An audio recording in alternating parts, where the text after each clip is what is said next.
I'm Dr. Lovenish Bains. I'm Professor of Surgery at Mulazar Medical College, New Delhi. Today, myself, along with my team members, have visited this center. This is MCC Cobotics Centre under Government of India and developed by IITD and Triple ITD. This is one of its kind center.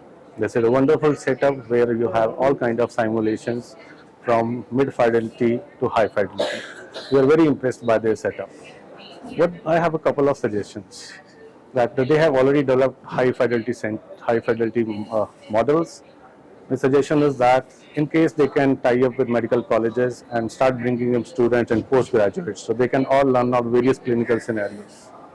Other is we keep on talking of something about global surgery.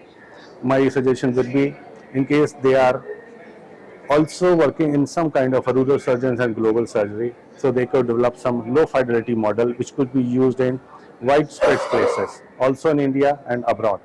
There is a huge scope for global surgery. That means we need cost effective, low fidelity to mid fidelity models. I wish the center a good luck and look forward for positive and future collaborations. Thank you.